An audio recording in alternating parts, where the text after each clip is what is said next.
Hello friends, welcome back to another video. It is the 29th of January and it is MRI results day. Now, let me tell you something. This is my third attempt to go in and get my MRI results. I don't know if I still have the footage because obviously I'm vlogging it. I tried last week and I tried the week before. Because 2 weeks ago was when I had my first appointment and I was recording that, filming that, but I don't know if I still have those clips. But anyways, that had to be rescheduled to the following week, which was last week. And then about an hour before I went in, that had to be rescheduled because my results weren't reported, so...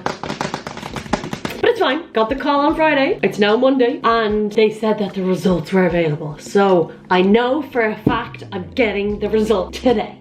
I feel like it's been a long time coming, but it really hasn't, because I did the MRIs in January, and usually I wait like 5 or 6 weeks anyway to get the results. But I just feel like, because I've had so many reschedules, I'm like, finally, the day is here, the day is here. Anyways, I have about an hour and a half, sorry, that's kind of dark. I have about an hour and a half before my appointment. I'm gonna go and make something to eat, and then make my way there. It is a miserable day out. Look at that rain. Look at the rain. Let me go eat something. Something. Okay, just driving into the hospital now. The traffic is cray. There is such a queue to get into this car park, which is kind of making me nervous because I'm like, will there be spaces? I don't know. I'm the lyrical gangster. So appointment's in like 20 minutes, so please God now I get in, get a spot and not late or anything. I have my book with me because let's be honest, I would say majority of appointments are at 1:30.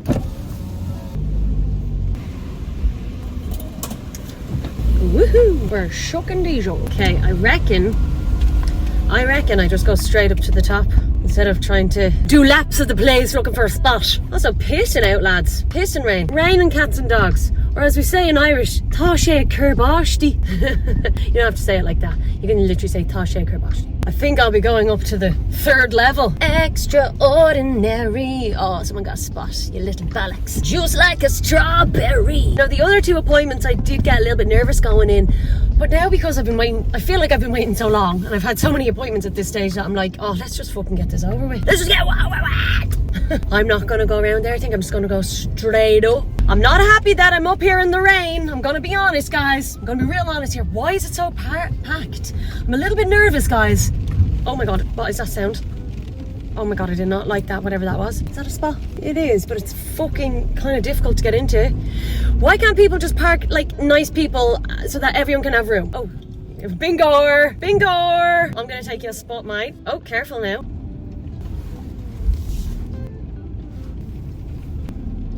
Okay guys, we're in. We are in. But now we have to get out and walk in the bloody rain. Now, that was a little bit stressful. I've never seen it this packed before in my life. In my life. Oh, so I'm back in my car. It is pissing rain out, lads. It's raining cats and dogs and it's cold. So, not good news. I have another lesion on my brain. And like the spine, it's actually just fucking ridiculous. The spinal cord MRI, the radiologist was like, oh yeah, the images of the spine, they're not great. They're not a good quality. So we can't determine if there's lesions there. They're pretty much saying that they can't tell if there's a lesion there or there was like slight movement during the MRI, as in like I moved slightly during the MRI. And even like my consultant was like, the images are really poor quality. Well, not really poor, but they're not the best. So that's annoying. And she was like, it's unusual that you're still having like continuous new activity on your brain or like wherever. She's like, it can take a while for Ocrevus to kick in. She's like, you are only on it a year and a half. Yeah, I really, to be honest, at this stage, I only have 2 other options that I can go with. There's 2 other medication options that I could go with. Or then there's the option of staying on Ocrevus. So I'll explain the 2 other medications. One of them is Lemtrada. Now, they haven't used that for a good couple of years in the hospital that I go to, but obviously if we wanted to go down that path, we absolutely could do that. But there is a high chance that you develop a second autoimmune disease, mainly thyroid, which I'm like, I can't cope with another fucking autoimmune disease, another treatment to go on, or I don't want to have another disability essentially. So yeah, I think it's way more invasive. So, and yeah, that's kind kind of why they don't usually give that treatment to the MS patients in the hospital that I go to. Again, if it was something that we needed to go with, we absolutely would. Yeah, so anyways, there's that option. The other option is a bone marrow transplant, which is really, really invasive. They don't do it in Ireland. I'd have to go to the UK to do it. It's invasive in the sense that like I'd be in hospital for 4 to 6 weeks and it would make me infertile. So not that I'm planning on having kids, but obviously like you just don't know when something is taken away from you. It can, first of all, it can make you want to have that thing, but also like you don't want to take that option away from someone. Do you know, that sort of way? She was like, it's really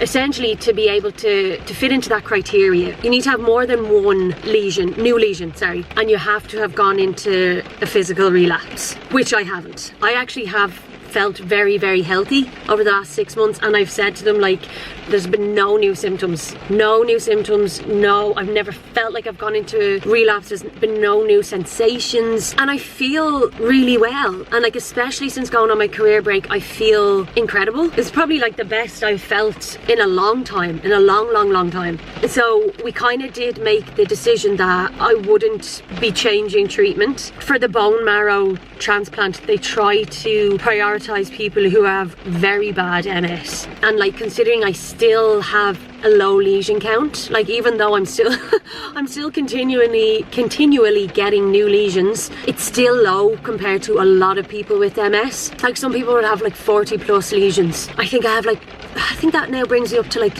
11 or 12 that I have, maybe 11, I'm gonna say 11. So yeah, like considering that, I feel very healthy, I feel strong, I honestly feel like nothing has changed. Actually, if anything, I feel like things have gotten better for me because I've gone on my career break. So we have that whole aspect of it. I feel well, nothing new has developed, and I haven't gone into relapse. Then we also have the side of it, it's quite a low lesion count, and like they're very happy. Like when you go in, they do like assessments of you, of like testing the different nerve pathways.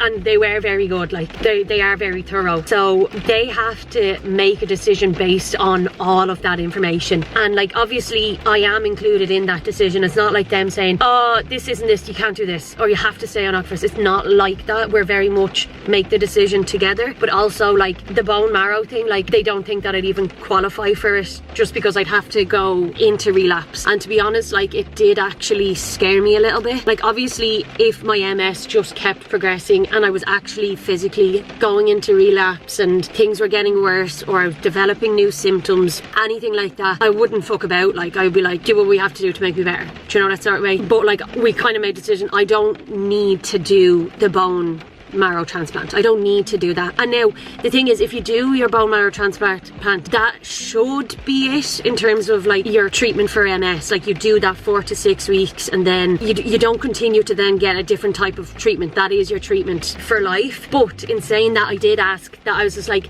is that it? Like, it's not obviously a cure for MS, but like, is that like, you don't have to do any other treatment? And she was just like, she has seen patients where they've gone ahead and done that bone marrow transplant and they've come back and they have new lesions on their brain and spinal cord. So nothing is a cure. It is an exceptional treatment for MS, and like it is absolutely incredible, but you really have to be kind of either in a bad way or, like I was saying, more than 2 new lesions and a clinical relapse. So I'm not at that stage, and I'm totally fine with that being prioritized with other patients, because even though like it could be like, oh, that would be it then for the rest of my life and no other treatments, like the treatment that I'm on now is very good. Like I get it every 6 months and I feel like I've got a really good quality of life, and I don't feel like I need to go down that bone marrow transplant yet. So I'm happy that we all kind of came to that agreement. With Lemtrada, I think you go in for 5 days.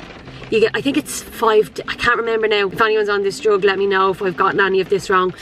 But you get a treatment for 5 days in a row, and then a year later you do it again. So it's 2 treatments a year apart, but each treatment is 5 days. So something along those lines, which also is like a brilliant treatment for MS. But like I would hate to have to get another autoimmune disease.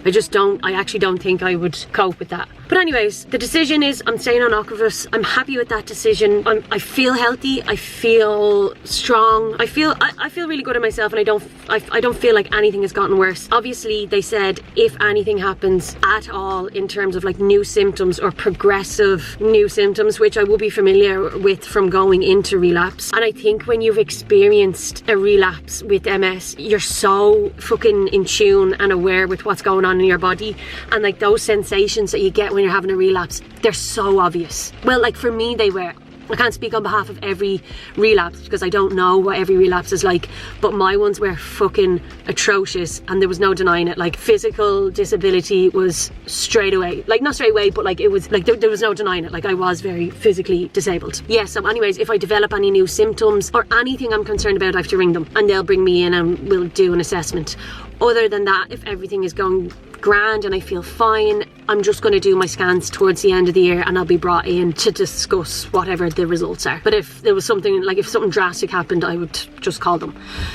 Anyway, so that's the news. I don't feel too bad about it. I kind of, when I was in there, I kind of had a feeling that the result was going to be a new lesion. I don't know, I just get a sense that the questions that they're asking and the kind of assessments that they're doing, I feel like maybe, now I could be wrong, but maybe they wouldn't go into so much detail if there wasn't a new lesion, because like when there's a new lesion, they're trying to, there's certain, not always, but there's certain symptoms that are likely to be associated with that lesion. It's not always like that, but they're probably testing out, when they're assessing me, they're probably assessing for different symptoms that could be associated with that lesion. Anyways, and then when the girl I was with was like, okay, we're just going to go into, and named my consultant, and I was like, oh, okay. If I'm meeting my actual consultant, I know something has gone wrong. Anyways, I have an issue with my feckin' thing for the car park, so I have to go down to the customer service desk, and he's probably wondering where I am because I said I was going to go down to him like 13 minutes ago, probably 15 actually. So that's all. Thank you so much for watching. I hope, oh yeah, let's just fucking keep the positive vibes. I'm grateful for feeling well. I'm grateful for not going into relapse, and I'm grateful that I get to stay on Ocrevus. I really am, because I'm happy on that treatment, you know. So I do have a lot to be grateful for. So yeah, that's it guys. Thank you for watching, and thank you all so much for the support. Yous are fucking legends. Love yous all. Bye.